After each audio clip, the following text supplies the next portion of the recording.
में आ गए धर्मांतरण के घिनौने खेल का।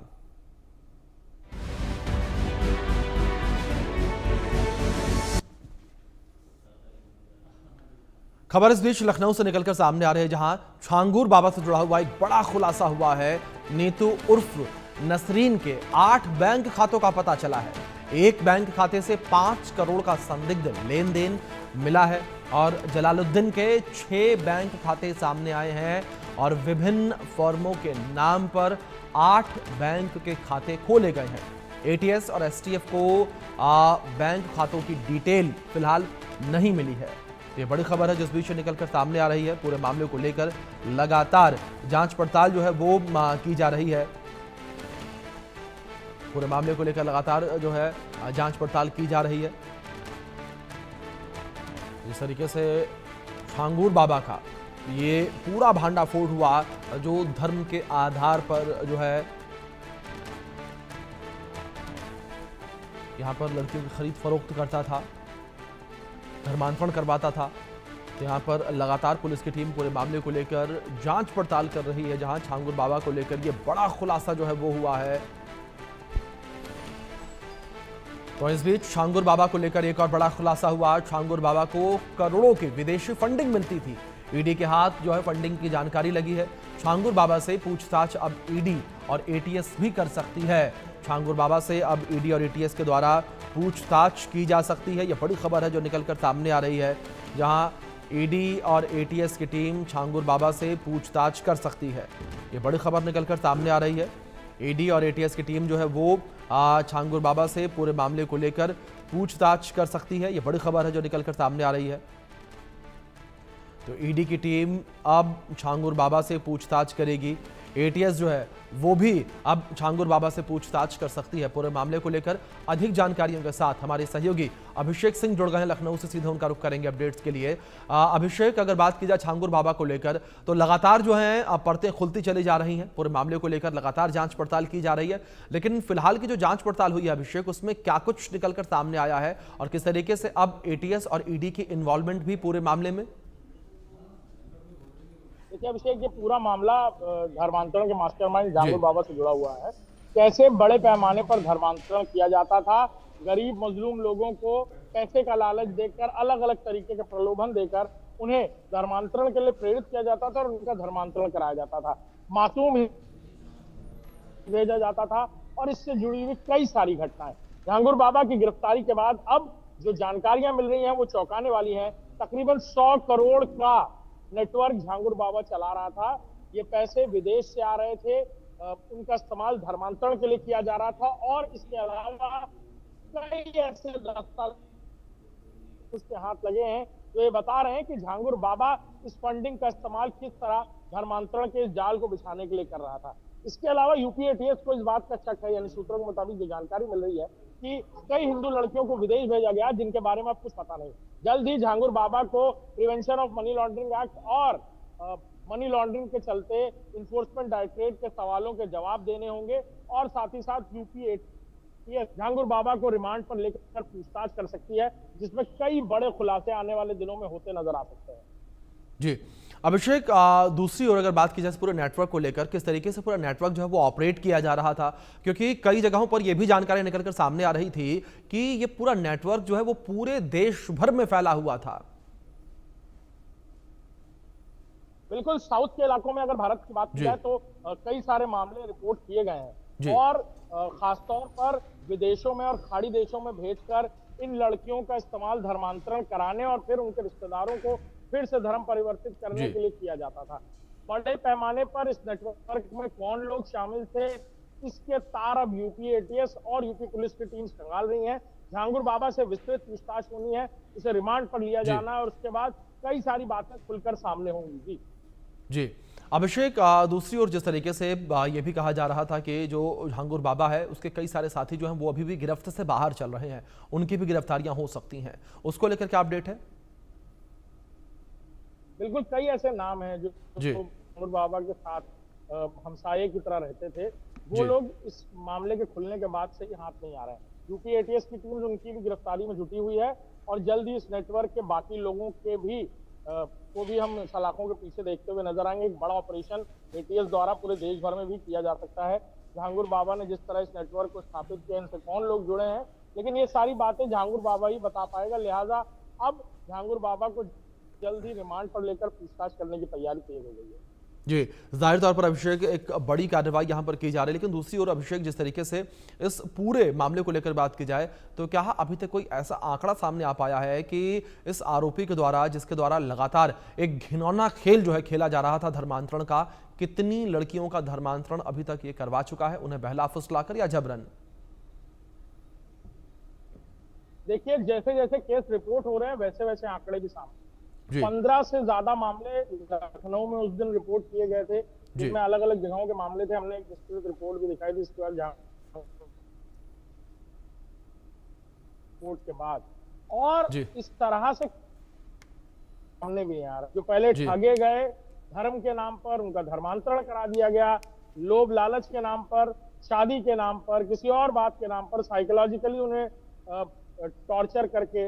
लेकिन अब ये लोग धीरे धीरे सामने आ रहे हैं, बातें रिपोर्ट हो रही हैं, और कई सारे मामले हैं जो सामने आएंगे। गिनती अभी स्पष्ट नहीं है हमसे, क्योंकि गिनती तभी सामने होगी जब एक एक आदमी वापस सामने आकर बताएगा कि उसके साथ ये हुआ। कई सारे पीड़ित हैं जो दूसरी जिंदगी जी रहे हैं, लेकिन वो घर वापसी करना चाहते हैं, और जब वो घर वापसी करेंगे तभी वो ये बताएंगे कि आखिर क्या हुआ था उनके साथ।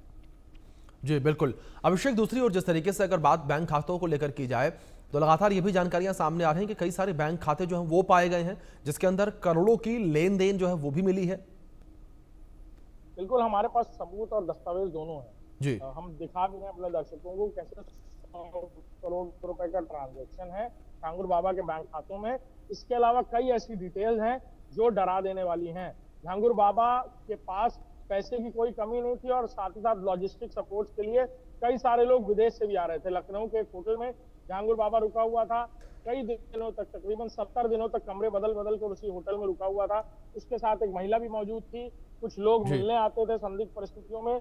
उस होटल के कमरे में भी जाकर जांच यूपी एटीएस ने की है, और ये पता लग रहा है कि झांगुर बाबा अपनी लोकेशन बदल रहा था। उसे शक था कि उसकी गिरफ्तारी होने वाली है, इसीलिए वो ये सारी जिम्मेदारी किसी और के कंधों पर देने वाला था। अब कौन वो शख्स है जो झांगुर बाबा के बाद इस नेटवर्क को चलाएगा या चलाने की तैयारी कर रहा है, ये वो बातें हैं जो जांच का विषय है, और झांगुर बाबा से पूछताछ के बाद कई सारी और भी बातें निकल कर सामने आएंगी। बिल्कुल अभिषेक, जाहिर तौर पर झांगुर बाबा से जिस तरीके से लगातार पूछताछ की जा रही है, अब ईडी एटीएस भी पूछताछ करेगी। ऐसे में पूछताछ में और क्या कुछ निकलकर सामने आता है, सभी की निगाहें उस ओर बनी हुई हैं। लेकिन फिलहाल बहुत शुक्रिया आपका जुड़ने के लिए और इन अपडेट्स के लिए। तो दूसरी ओर जमालुद्दीन उर्फ झांगुर बाबा की गिरफ्तारी के बाद चौंकाने वाले खुलासे हुए हैं। इस्लाम कबूल करने वालों को झांगुर बाबा मोटी रकम देता था। झांगुर बाबा के टारगेट पर सिर्फ हिंदू लड़कियां थीं और ज्यादा से ज्यादा लड़कियों का धर्म बदलवाना उसका मकसद था। आप देखिए हमारी सहयोगी वर्षा शाही की खास रिपोर्ट। यूपी एटीएस ने कल जमालुद्दीन उर्फ झांगुर बाबा की गिरफ्तारी की। झांगुर बाबा अवैध धर्मांतरण कराता था। अवैध धर्मांतरण इस तरीके से जितनी भी महिलाएं या पुरुष जो कमजोर तबके के थे, जो लोग जाति के अनुसार कह सकते हैं कि छोटी जाति के अनुसार एक पैसे सेट होते थे और बड़ी जाति के अनुसार ये पैसे सेट करके उनका धर्मांतरण कराया करता था।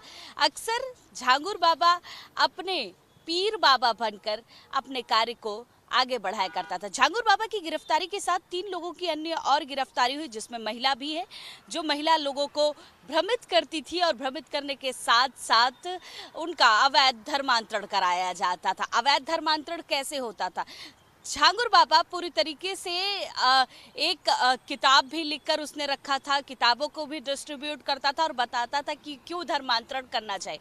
उसके साथ साथ झांगुर बाबा के अकाउंट में लगभग 100 करोड़ रुपए की प्राप्ति हुई है। ये भी बताया जा रहा है कि कई गल्फ कंट्री से भी झांगुर बाबा का कनेक्शन रहा है। झांगुर बाबा जिस तरीके से लगातार अवैध धर्मांतरण कराता था, उसमें लेकर वो किसी भी तरीके से एक पैसे सेट होते थे कि छोटी जाति की लड़कियों को 10 से 12 लाख रुपए दिए जाएंगे और अलग लोगों को 8 से 10 लाख रुपए दिए जाएंगे। इस तरीके से बहुत सारे धर्मांतरण झांगुर बाबा ने कराए थे। बलरामपुर से झांगुर बाबा की गिरफ्तारी हुई, उससे कई किस्से खुलने लगे क्योंकि यूपी एटीएस इसमें जांच पड़ताल कर रही थी और यूपी एटीएस ने ये साफ तरीके से कहा कि झांगुर बाबा ने बहुत सारे धर्मांतरण कराए। अब झांगुर बाबा की गिरफ्तारी के बाद यूपी एटीएस पूछताछ कर रही है और बहुत ही सख्ती से यूपी एटीएस की पूछताछ झांगुर बाबा से चल रही है। अवैध धर्मांतरण के खिलाफ हिंदू संगठनों में भी रोष है। हिंदू महासभा के प्रवक्ता शिशिर चतुर्वेदी से बातचीत की हमारी संवाददाता वर्षा शाही ने। उन्होंने इस दौरान क्या कुछ कहा, आप सुनिए। बहुत से मामले पूरे प्रदेश में, देश में हो रहे हैं, लेकिन लोगों तक ये पहुंच नहीं पाते क्योंकि उनकी खबर ऊपर तक पहुंचती नहीं है। कल का जो मामला था वो ये मामला था, एक दूध वाला एक हिंदू शुक्ला जी के घर में जाता था दूध देने और अपनी पहचान बताता था पप्पू। जब कल शुक्ला जी कैमरा अपना देख रहे थे, अचानक कई साल से ये दूध दे रहा था, तो देखा उसने उस दूध के ढक्कन को खोला बाल्टी को और उसमें थूका और कुछ उसने आयतें पढ़ी। तो उसके बाद उसने मुझे फ़ोन किया तो मैंने कहा चलो इसकी एफआईआर कराते हैं। तब जाकर ये पूरा मामला खुला। अब बात क्या आती है कि छोटे छोटे बच्चे जो होते हैं उनके दांत नहीं होते, बुजुर्ग हैं उनके दांत नहीं होते, उन बच्चों का निवाला होता है दूध। ये कई घरों में दूध देता था। शिवालय पे, ये सावन का महीना आ गया, शिवालय पे ये शुक्ला जी दूध चढ़ाते थे। अब हमारा धर्म अब पवित्र कर रहा है, तो इसको लेकर इसके ऊपर रासुका लगनी चाहिए। कल रात में मैं पुनः इंस्पेक्टर साहब से बात की, कड़ी कार्रवाई की बात की। इस तरीके से ये पूरा मामला खुला है। इसको तो वहीं इस अवैध धर्मांतरण के मामले पर हमारी संवाददाता वर्षा शाही ने ADG law and order Amitabh Yash से भी बातचीत की। उन्होंने क्या कुछ कहा है वो सुनिए। अवैध धर्मांतरण मामले में आज जमालुद्दीन उर्फ झांगुर बाबा को गिरफ्तार किया गया है। ADG law and order Amitabh Yeshi हमारे साथ है। सर, कैसी गिरफ्तारी हुई झांगुर बाबा की, क्या क्या चीजें बरामद हुई और गिरफ्तारी से पहले क्या तैयारी हुई? झांगुर बाबा और जलालुद्दीन के बारे में जानकारी यूपी एसटीएफ को प्राप्त हुई थी कि यह व्यक्ति अपने आप को हजरत जलालुद्दीन उर्फ पीर बाबा के नाम से पोज कर उतरौला जनपद बलरामपुर में एक धर्मांतरण का अड्डा बना रखा है। वहाँ और भी तथ्य इकट्ठा करने पर जानकारी हुई कि कई लोगों का इसने धर्मांतरण प्रेम जाल में लोगों को फंसाकर कराया है। इसके अलावा नाबालिग बच्चों का भी धर्मांतरण कराया गया है। इसका टिपिकल मोडस ऑपरेंडाई इसके एजेंट्स का किसी न किसी तरह से अपने शिकार को दबाव में लेकर उसके बाद उन्हें धर्मांतरित करा दिया जाता था। ये धर्मांतरण में व्यक्ति की बिरादरी के हिसाब से अपने एजेंट्स को पैसा दिया करता था। इसके गैंग के 40 से ज़्यादा अकाउंट्स की जानकारी हुई है, जिसमें 100 करोड़ से ज़्यादा रुपए गल्फ़ कंट्रीज से फंडिंग के रूप में प्राप्त हुए हैं और इस सब का इस्तेमाल इसने लोकल एसेट्स बनाने और धर्मांतरण के लिए किया है। इस पर पूर्व में भी धर्मांतरण के लिए, अवैध धर्मांतरण के लिए मुकदमा कायम हुआ है और इसकी गतिविधियों के बारे में काफ़ी जानकारी प्राप्त करने के बाद सभी एविडेंसेस को इकट्ठा करने के बाद आज झांगुर बाबा को गिरफ्तार किया गया है यूपी एटीएस द्वारा। इसके अलावा 3 अन्य अभियुक्त भी गिरफ्तार हैं। सर, आपने कहा कि कई गल्फ कंट्री से इसके कनेक्शन रहे हैं, अकाउंट्स की बात कही, 100 करोड़ आने की बात कही, ये और कहाँ से कनेक्टेड था? पाकिस्तानी कनेक्शन क्या क्या था इसका? किस तरीके से ये काम करता था? वहाँ के किसी एजेंट के रूप में यहाँ काम करता था? इसके बारे में और भी जानकारी इकट्ठा की जा रही है। जो फाइनेंशियल ट्रेल है उसको इंटरनेशनल ट्रेल की जानकारी से आगे तथ्य पता चलेंगे। उसके बाद ही किसी बात को कंफर्म या डिनाई किया जा सकता है। सर, आपने बताया था कि ये कई तरीके की लिटरेचर किताबें लिखता था जिसके जरिए भी धर्मांतरण कराने की कोशिश करता था। ये किताबें यूपी में कितना ज़्यादा प्रोवाइड है और कैसे इसको बंद कराया जाएगा और उसमें क्या क्या चीज़ें हुआ करती थी? इसने कुछ किताबें लिखी हैं जिसका इस्तेमाल ये धर्मांतरण के लिए और के लिए करता है, लोगों को इन्फ्लुएंस करने के लिए करता है। ये लिटरेचर भी यूपी एटीएस को प्राप्त हुए हैं। इनको भी एज एविडेंस इस्तेमाल किया जाएगा। सर ऐसे लोग कहीं ना कहीं खतरा पैदा करते हैं, क्योंकि ये टारगेट जो इनका सॉफ्ट टारगेट होता है वो कम उम्र के बच्चे होते हैं। तो ये कैसे आप लोग तैयारी करेंगे, कैसे इन जैसे लोगों का और कनेक्टिविटी खत्म करेंगे, क्योंकि 3 लोगों की गिरफ्तारी हुई और कितने लोग हो सकते हैं? इस प्रकरण में 4 लोगों की गिरफ्तारी हो चुकी है और इस प्रकार के जो नेटवर्क्स हैं उसके बारे में जानकारी करके उन पर लगातार कार्रवाई की जाती रही है, आगे भी कार्रवाई की जाएगी। जो भी इस तरह के नेटवर्क्स हैं जो इलीगल काम करते हैं, इलीगल कन्वर्जन्स करते हैं, वो कुछ देश विरोधी आइडियोलॉजी से प्रेरित है और इनके खिलाफ लगातार कार्रवाई जारी रहेगी। ठीक है, बहुत बहुत धन्यवाद। ADG law and order Amitabh Yash ji हमारे साथ थे। कैमरामैन अरशद के साथ मैं वर्षा